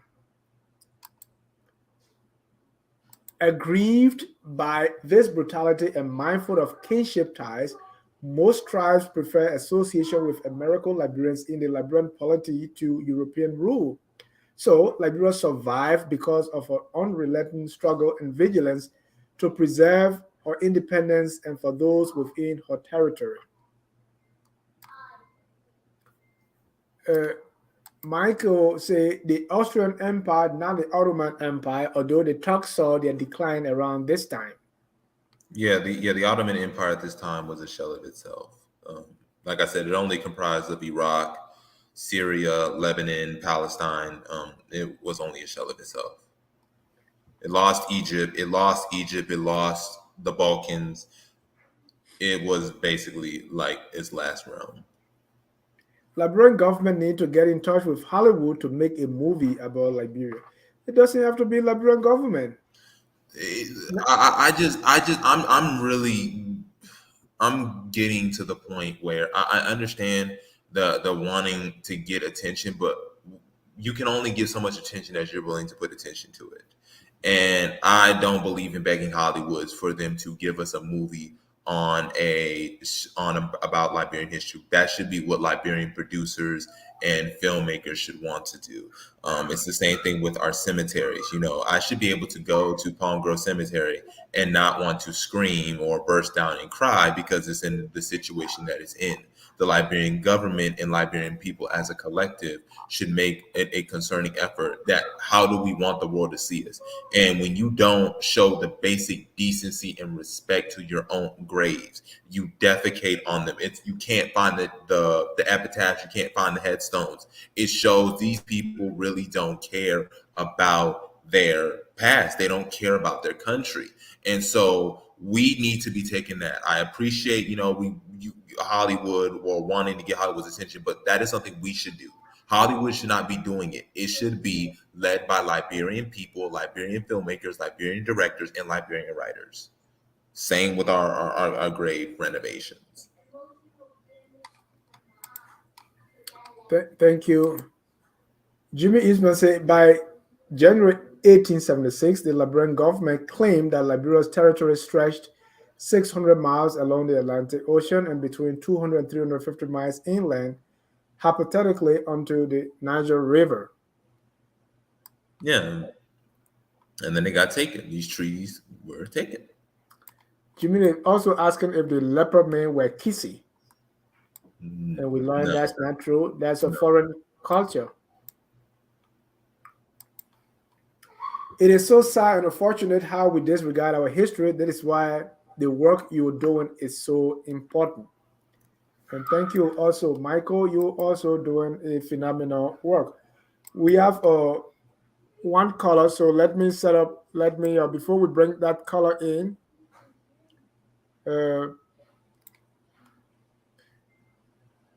you can respond to some of those comments that we just read. So, I mean, I think they're just comments. I don't know. I didn't see any questions that really need a response. Mr. Eastman's comment about Liberia claims. So it's not about Liberia claiming. It was what it was. That was what was recognized legally. So Liberian territory wasn't just wild claims by the central government. This was what was actually recognized. At the point of the partitioning of Africa, you see the territory shoot north because those rivers, the headwaters of those rivers, become the boundaries of the coastal countries, the coastal territories. So it would have been dangerous, militarily, security-wise, to have your headwaters in a foreign nation's territory. If they want to cut off your rivers, your fresh water supply, they would just build a dam. So one of the things that the French did was to claim the headwaters of Liberia's rivers.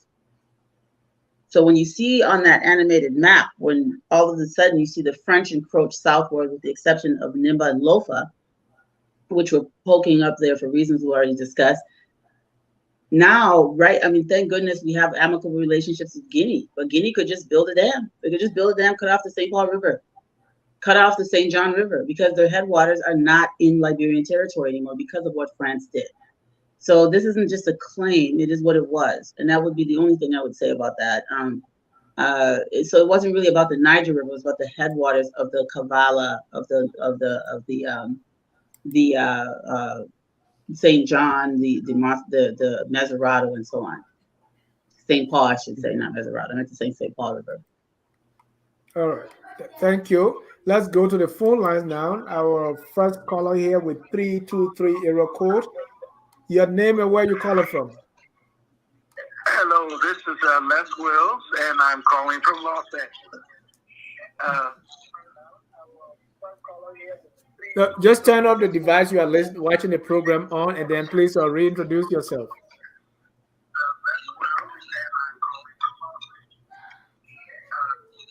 Please turn off the device. Okay, hello. Yeah.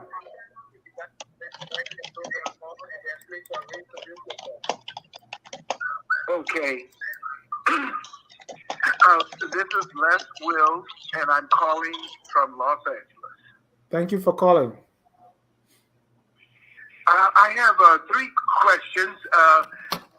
This is my favorite show, so because you guys are giving us so much history, it's just fantastic. Now, Kyle, I couldn't reverse the tape to hear, where was this graveyard where was it King or Howard was buried? You said it was Congo. Is that in Congo town? Because I've only heard of Palm Grove Cemetery. It's Palm Grove. Oh, it was. Okay, Palm Grove. Yes. It's such a disaster. I was wondering, are there any other old graveyards in the in Monrovia? But let me go to my second question. This is to Jabari. Do you know of what buildings were destroyed when the Germans bombed? I was reading. I go to newspapers.com, because of the events that are actually happening, and they reported that 4 people were killed. I don't know if they were civilians or soldiers when they bombed Monrovia, but there was a German cable company, which was very modern, and a French cable company in Monrovia. Were those the 2 buildings that were bombed? Do you know? Yes. So according to the newspaper at the bombing of Monrovia, the Luzon Daily Sun, April 9th, 1918, it says that a German submarine of the largest seagoing Type 10 on April 10th appeared in the port of Monrovia, the capital of Liberia on the west coast of Africa, and bombarded the wireless and cable stations there. And the State Department has been informed in an official dispatch. So they did bomb the wireless and cable stations. It also says that the submarine threw scores of shells from her deck guns into the wireless station, causing extensive damage. She had just turned at the attention to the cable officers when a steamer was sighted passing the harbor mouth. The submarine left in a chase and did not return. So that's what we know about what they bombed. They bombed the wireless and cable station. Yes, Okay. And since people died, I mean, there should be a plaque or there should be a monument to that event. But let me just ask one more question. And we know that the executive mansion was built, a new one, was built in, I think it was 1916. So do you know if that was a Liberian architect, an African-American architect, or a German architect? Or does anybody know who the designer was to that beautiful home for the president? And I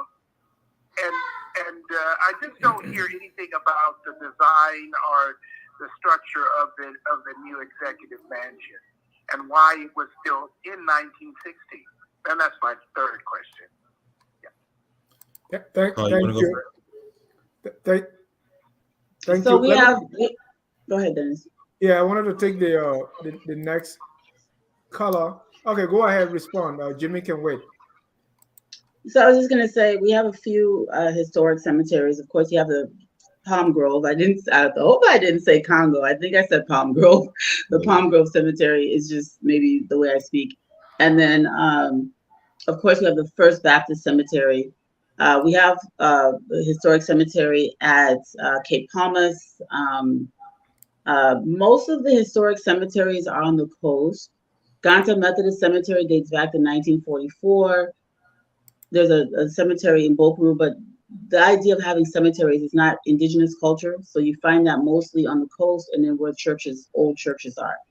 So our people traditionally would commemorate the remains of great people at the base of a cotton tree. There's something like that. But for the most part, when you're dead, they wrap you in a mat, put you in the ground, and you return to the earth from which you came. So it wasn't it's not really our culture. It's a very Western concept to have, these kinds of cemeteries the way that we do now. But the most of the historic cemeteries are in relatively decent shape compared to Palm Grove, which has the most significant people, the most highest number of important people laid to rest there. President Warner is buried alone in almost like a park up the hill there, and I hope that somebody is going to protect that grave. I don't believe it's been looted. And a couple of the presidents are buried on their properties in their homes in different places. Coleman is buried up St. Paul River, where he's from, and so on. And then what was the other part of the question that he asked? He said, why is there no plaque commemorating the German attack on Liberia, and who built the new executive mansion in 1960 or around the 1960s? Is what he said. I'm not sure who the architect was that built it, but it was commissioned by Tubman, the Tubman administration, because he had all those resources that he was able to acquire because of his cooperation with the U.S. and the Western powers. So there was Liberia's infrastructure when Tubman took over was crumbling. Everything was very old. So he wanted to modernize Liberia, which he did. He built the Temple of Justice, the Capitol building where the Senate and the House of Representatives are seated, and the Executive Mansion. He also built those beautifully paved roads and roundabouts. He built JFK Hospital. So, and also, the great hotel that was there, which is Ducal Palace Hotel. Tubman was an infrastructure president. He employed architects from all over the world. Some were German. I do know Ducor was built by, I believe, a German or some European. So he employed different people, including a lot of Americans. Whether they were African American or not, I'm not sure. And then was that the last question? The German, the last one was the German. Why is there no plaque commemorating the German attack on Liberia? I mean, Liberia at that time, we were trying to pull things together. I mean, later presidents could have done so. I don't think that's as important in the list of priorities that a very a government with very limited resources should be prioritized. And I do think it should happen, but on a list of things that we need to do, that's probably not in the top percentage. Lots of things we should commemorate. Thank you. Let me break in. Thank you. Thank you. You're welcome. Thanks for calling. Jimmy, before you come in, you talk about the Pine Grove Cemetery. We just, our reporter visited the Pine Grove Cemetery on Decoration Day. The video is on YouTube. You can take a look at it. This is how the graves look like now. Oh my God. So with Jabari, when you were talking about, citizens, people could just volunteer. I grew up volunteering. I mean, what you and I and Dennis are doing right now is volunteering, right? You volunteer your services, things that you have, you volunteer those services to your people, to your country, to your community. There's nothing wrong with volunteering. This show is a volunteer effort. And if we were to charge people for the research that we do, it's, so, if you got time to even just clean your community, just do a community garden, people who have the resources, but this is actually private property, Palm Grove Cemetery. It's a privately owned plot. And I think the first thing the government needs to do is say, hey, You either come and take care of your property or we seize it. I remember President Salih fenced it. I don't know the legalities of that. I think she just did it to get people from jumping the fence. It was right after the war. But at the same time, we've been stable for quite a long time. And some of these privately owned properties, the owners, the heirs to these properties need to step up, or the government needs to just take over. That's what used to happen in Liberia. If you don't take care of your property, you lose it. So this cemetery is not public property. That's something that, who's inheriting it? It should be public property. When you have significant figures of that light, that should be public property. And that has to be done through a legal process, which, as far as I know, hasn't been done. So until that's done, or the family, whoever owns it, could just say, hey, Liberia, you can have it. We donate this to you. We're not able to do anything with it. So some of what's preventing anything from being done is it actually doesn't even belong to the state. Let me bring in last caller here, or at least what we have here. Jimmy Eastman. Jimmy from the nation's capital. Wow. Hey, Ja, beautiful, very, very riveting program. And Jabari, thank you so much for your participation here. I was reading this article I wanted to bring it to your attention. It's called The Invisible Protectorate, the United States of Liberia and the Evolution of Neocolonialism. It appears that in the early 20th century, 1909, 1911, 1912, a lot of challenges Liberia was facing those days with debts upon it, and asked Congress to approve what would they call a receivership agreement for Liberia that was worked out in 1911 and 1912. Similar receiverships were proposed for Nicaragua and Honduras, so a little bit different. And this receivership, I know you didn't comment on it at all, but this receivership kind of helped us bail out of some of the issues we were having in those days with the pressure from the British and the French and the British debt. And that event eventually became more. Liberia eventually became more of a protectorate, except that it wasn't called a protectorate. I don't know if you wanted to comment, because it appears that was part of our survival, and also, even though King is decried, this is one when they wanted to introduce some stringent terms of the loan in the protectorate, and he rejected that, which helped us maintain some independence. I don't know if you wanted to touch on that a little bit. I'll take my answer offline.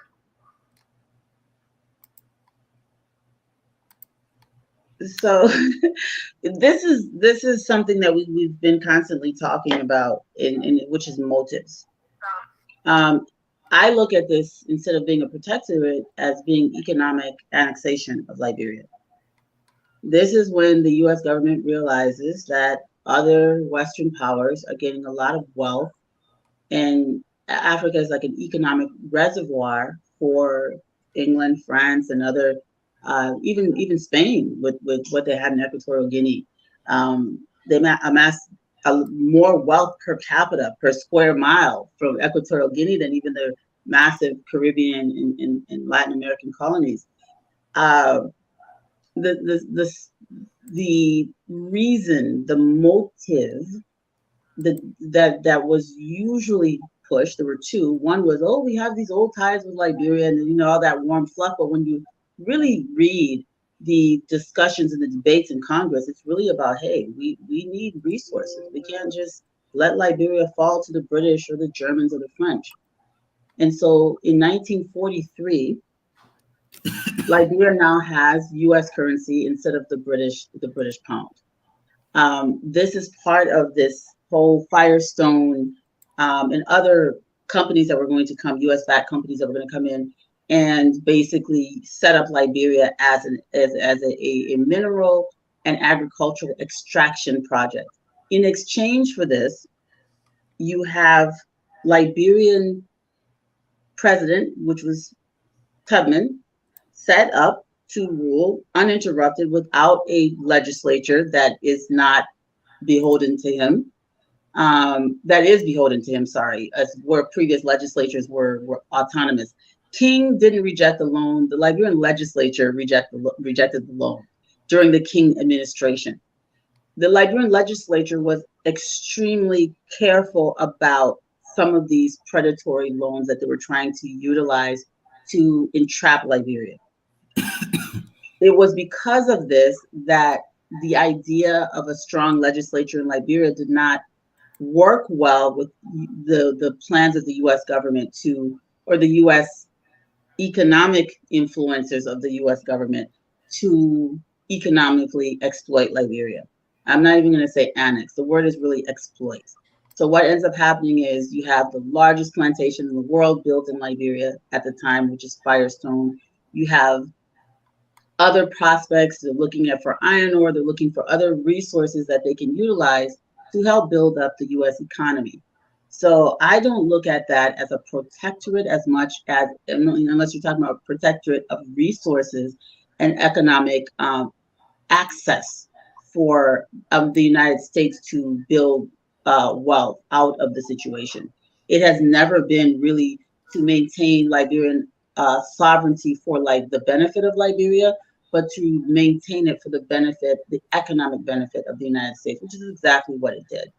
And then also later on for the warfare, the Cold War, the benefit of the Cold War. Liberia was basically the West Africa spy hub for the United States.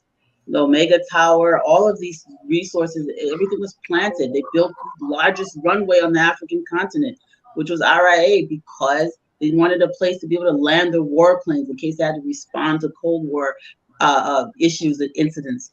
So West Africa, Liberia becomes a military command center for the U.S.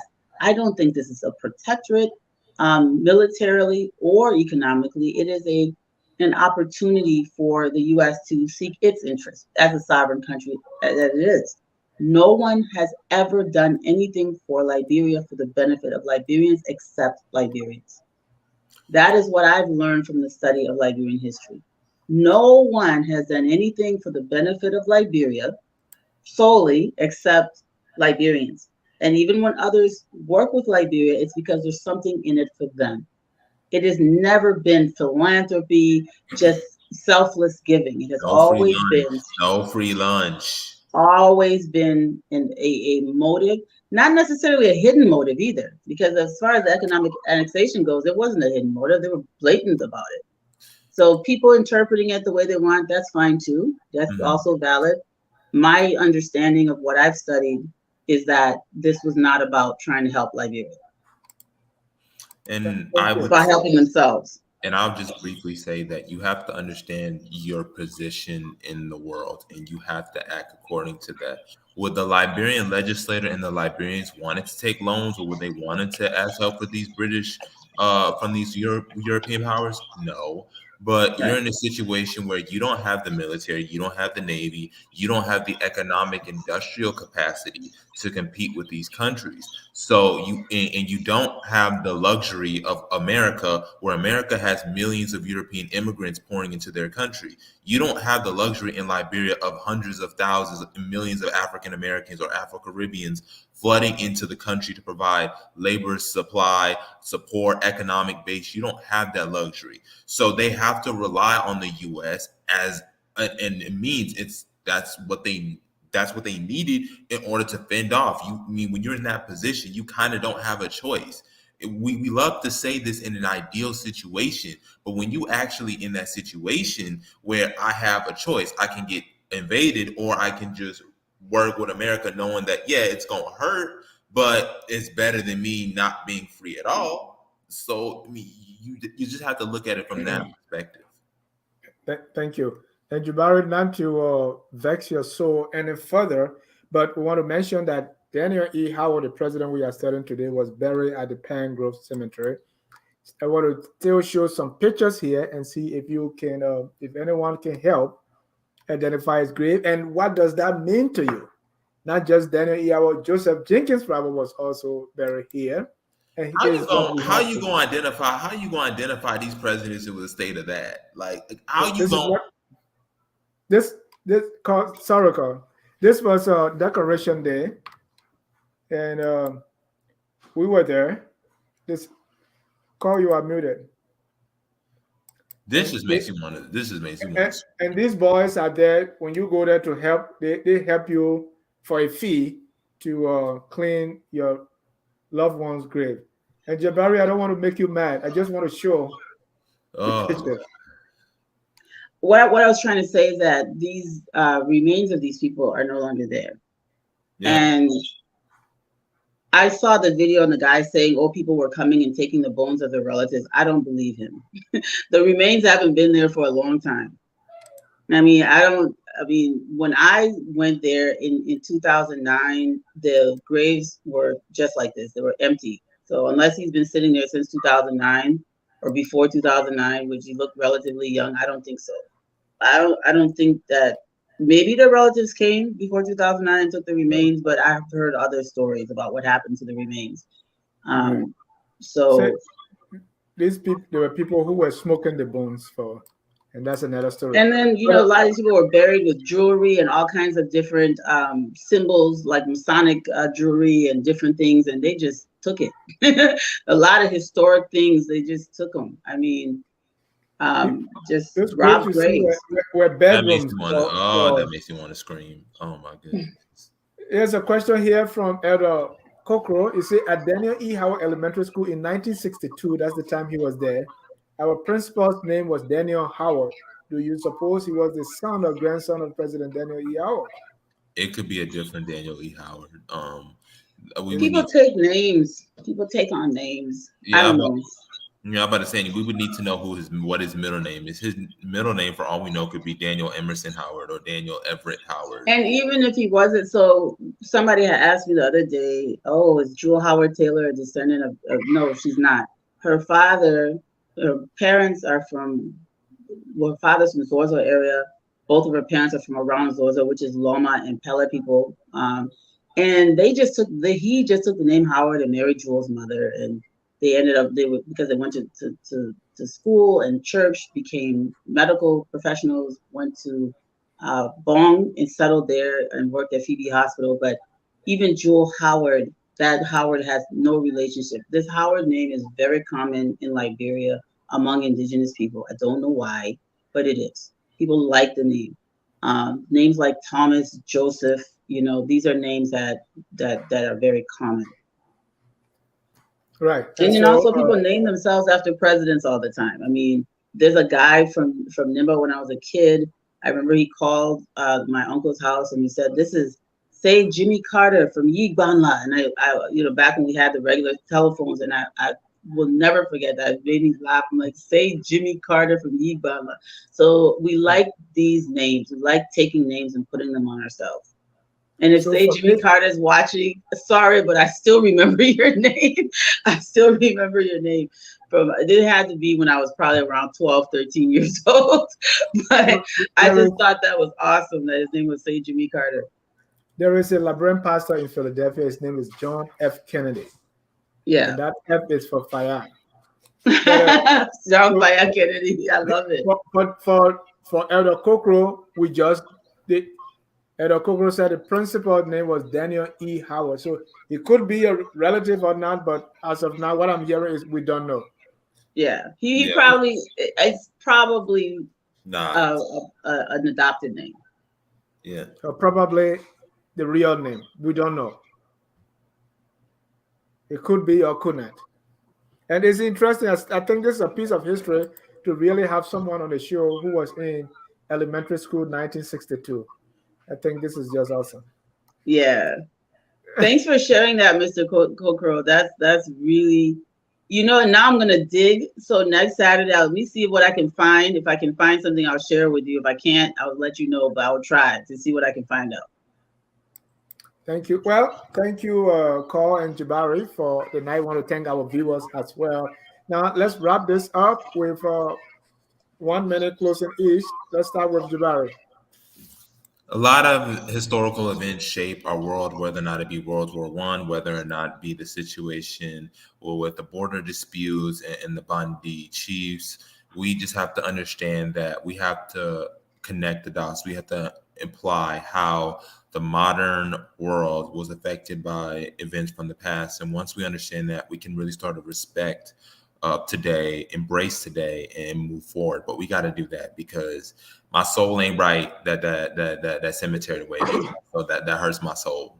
My soul gonna be up all night from that. But yeah, we have to really start taking ownership of how the past shapes our future and the current day. Thank you. I'm so sorry, Jabari. So with that, Massa College said, "Oh, Liberia, everything is falling apart. Look at our main cemetery. Too sad." And many of us share the same sentiments, but what can we do about it? It's time we do something. Carl, you're closing. Yeah, so so there was an act in 1972 incorporating the Palm Grove Cemetery in Monrovia, granting the original founders of the cemetery, C.B. Dunbar and W.M. Davis and H.W. Dennis, exclusive right to share the profits arising from the sale of burial plots. So in 1972, you've got C.B. Dunbar, W.M. Davis, and H.W. Dennis. So they and their heirs are the owners of Palm Grove Cemetery. That's the last legal, ownership that I know of for Palm Grove. So this is in 1972, and nothing has changed unless there's some secret agreement somewhere. So honestly, if my relatives were buried there and these are the owners, I would say, what's up?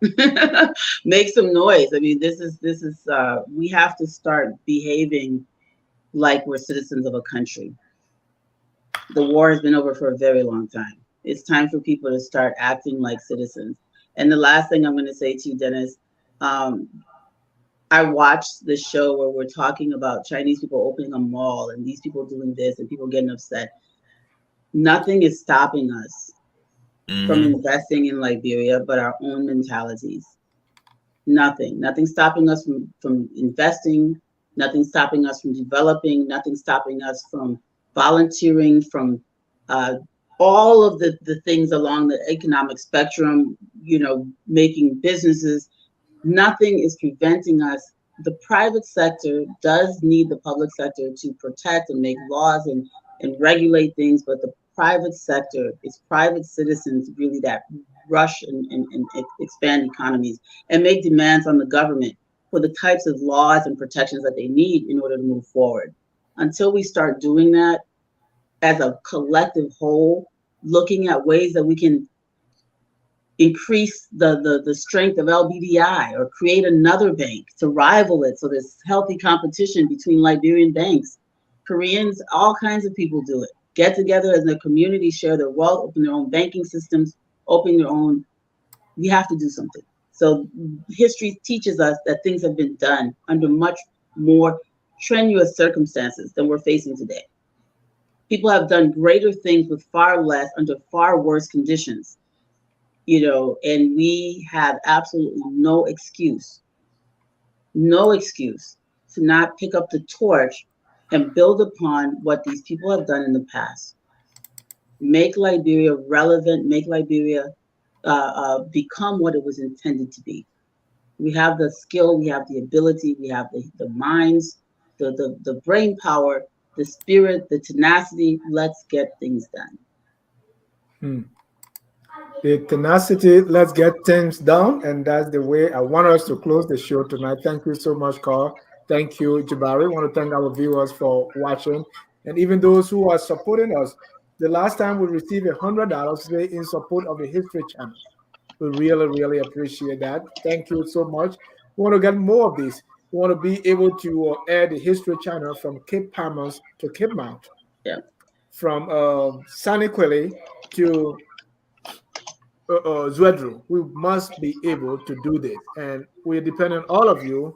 So by this time next year, we want to have a radio and TV station broadcasting this thing because this is the only PBS style station we have for Liberia. And that's focused on Liberia, where we educate, we elevate and promote what Liberia stands for. You cannot hear about Howard except here. So please. Until then, we end with our song that says, "We are all Liberians."